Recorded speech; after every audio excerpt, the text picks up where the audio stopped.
बोलिए शंकर भगवान की जय। एक मकड़ी और एक कुकड़ी दोनों जंगल में रहती थी। एक बार जंगल में आग लगी तो कुकड़ी अपने बच्चों को वहीं पर आग में जलते हुए छोड़कर चली गई और मकड़ी अपने बच्चों के साथ आग में जलकर मर गई। अब क्या होता है कि मकड़ी और कुकड़ी दूसरे जन्म में दोनों एक ब्राह्मण के यहाँ जन्म लेती है। जब दोनों बहनें बड़ी हुई तो कुकड़ी का विवाह एक धन से संपन्न ब्राह्मण के घर में किया गया, जबकि मकड़ी का विवाह एक विद्वान ब्राह्मण के घर में किया गया। फिर क्या हुआ कि कुकड़ी के घर में बच्चे का जन्म होता और वह मर जाते थे, और मकड़ी के 5 बच्चे हुए। वे पूर्ण रूप से स्वस्थ और जीवित थे। यह बात कुकड़ी को बुरी लगती थी। एक बार कुकड़ी ने अपनी बहन मकड़ी के यहाँ बच्चों के लिए लड्डू भेजे, जिसमें जहर मिला दिया कि बच्चे मर जाएंगे।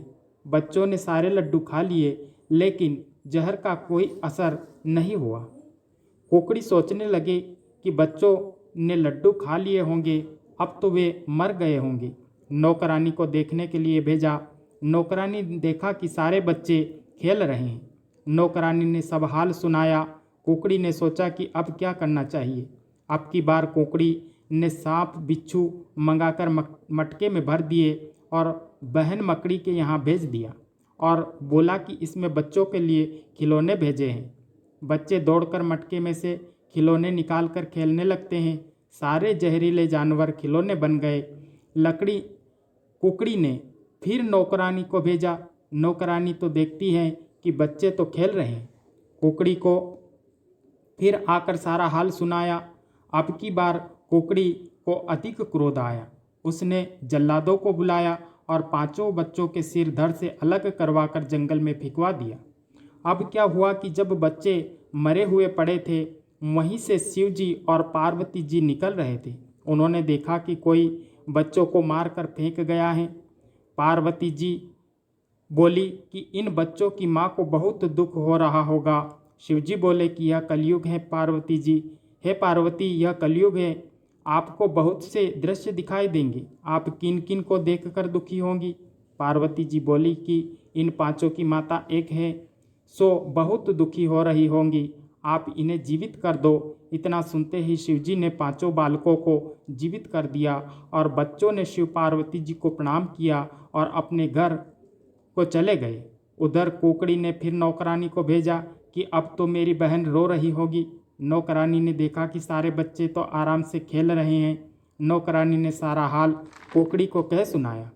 कुछ समय बाद कुकड़ी के घर मरा हुआ बच्चा पैदा हुआ। बच्चे को पालने में सुला दिया और बहन मकड़ी को बुलाया। उसी दिन मकड़ी को अमकारी अष्टमी का व्रत था। मकड़ी अपने झड़ते हुए खुले बालों से कुकड़ी के घर पहुंची। कुकड़ी बोली कि आओ बहन, पालने में बैठ जाओ। जैसे ही मकड़ी पालने में बैठने लगी कि बालों से झरते हुए पानी की बूंद बच्चे के मुंह में गिरी। बच्चा रोने लगा। मकड़ी बोली कि बहन, मुझे हत्यारिन बना देती, मैं तो बच्चे के ऊपर बैठ जाती। इतना कहकर खुशी से बच्चे को उठा लेती है। कुकड़ी बोली, बहन मुझे माफ़ करना, मरा हुआ बच्चा था, मैं तो कलंक लगाना चाहती थी, लेकिन आपके आशीर्वाद और अमकारी अष्टमी व्रत के प्रभाव से मेरा बच्चा जीवित हो गया। बहन मुझे माफ़ कर दो। कुकड़ी को अपने किए हुए का पश्चाताप होने लगा। मकड़ी ने कुकड़ी को क्षमा किया।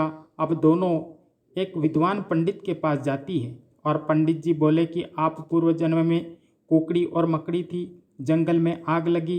कुकड़ी ने अपने बच्चों को जलते हुए छोड़ दिया और अपनी जान बचाई, इसी कारण इसके बच्चे मर जाते हैं। और मकड़ी ने अपने बच्चों के साथ अपनी जान गंवाई, सो इसके बच्चे जीवित रहते हैं।